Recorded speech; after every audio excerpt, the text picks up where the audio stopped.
दोस्तों, आदर्श credit cooperative society के संदर्भ में एस पटेल का बड़ा बयान जो हमें सोचने पर मजबूर करता है कि एक तरफ तो ईडी की कार्रवाई और दूसरी तरफ पटेल का ये बयान। हेलो फ्रेंड, नमस्कार और आदाब दोस्तों, मैं यूएस खान और आप देख रहे हैं एसटी न्यूज़ टीवी। जैसे कि आप जानते हैं कि सुप्रीम कोर्ट यानी कि हाई कोर्ट ने 60 दिनों के भीतर याचिकाकर्ताओं का पैसे देने का निर्देश देती है। ये हेडिंग हमारे पास कल आया था जो हमने इसके संदर्भ में आपको न्यूज़ दी थी। तो दोस्तों, ये हाई कोर्ट का 60 दिनों के भीतर याचिकाकर्ताओं को चुकाने का निर्देश देता है, यानी कि ये पैसा जो निवेशकों को मिलना है वो आदर्श क्रेडिट कोऑपरेटिव सोसाइटी के केवल उन याचिकाकर्ताओं के लिए यहाँ निर्देश दिया गया है जो जिन्होंने अपनी याचिका लगाई थी। तो दोस्तों, ये एक अलग बात है कि सभी निवेशकों के बारे में यहाँ पर नहीं दिया गया, केवल याचिकाकर्ताओं के बारे में दिया गया। लेकिन सबसे बड़ी बात यह है कि पटेल के बारे में जो बड़ा बयान हमारे सामने निकल कर आ रहा है वो चौंकाने वाला है। वो चौंकाने वाला है इसलिए क्योंकि ईडी, एक तरफ ईडी की जांच चल रही है तो दूसरी तरफ पटेल को इनका पैसा देने का एक बड़ा आदेश हाई कोर्ट की तरफ से आता है। तो पटेल उसके संदर्भ में क्या यहाँ पर कहते हैं, चलिए दोस्तों बताते हैं। पटेल वह आदमी है जो आदर्श क्रेडिट कोऑपरेटिव सोसाइटी के परिसमापक हैं।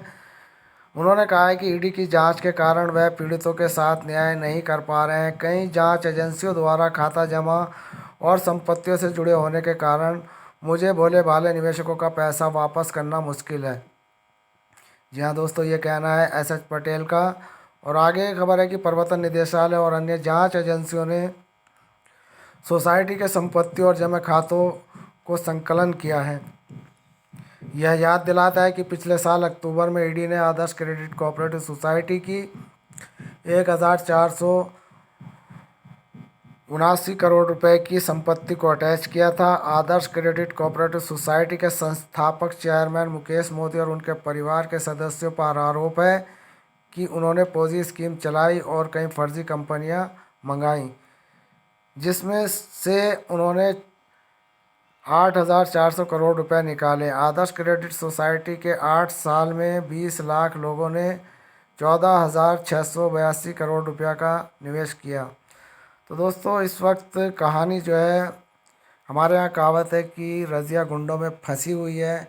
इसी तरीके से निवेशकों का पैसा यहाँ पर ईडी के शिकंजे में फंसा हुआ है, जबकि हाई कोर्ट का यह आदेश है कि आदर्श क्रेडिट कोऑपरेटिव सोसाइटी के निवेशकों का पैसा दे दिया जाए। लेकिन दोस्तों, यहाँ पर हाई कोर्ट यानी कि जो छत्तीसगढ़ की हाई कोर्ट है उसने 60 दिन के भीतर केवल याचिकाकर्ताओं का को चुकाने का निर्देश दिया। अब यहाँ पर कंफ्यूजन ये बनी हुई है कि याचिकाकर्ताओं को ही ये पैसा मिलेगा।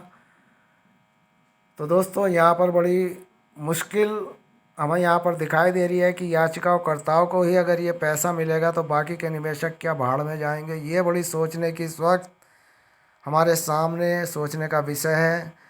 तो दोस्तों, बड़ी जटिल समस्या इस वक्त आदर्श क्रेडिट कोऑपरेटिव सोसाइटी के निवेशकों के सामने है। कोई लबधोरा कहीं से कहीं तक एक दूसरे से जुड़ता नज़र नहीं आ रहा। एक तरफ तो पटेल जी को आदेश दिया गया कि पैसा लौटा दिया जाए, दूसरी तरफ पटेल जी कहते हैं कि पैसा ईडी के शिकंजे में है। तो दोस्तों, ये भ्रम भ्रांतियाँ इस वक्त हमारे सामने बनी हुई है। जो भी कोई अच्छी न्यूज़ निकल कर आएगी आप तक ज़रूर पहुंचाएंगे। तब तक के लिए यूएस खान को दे इजाज़त।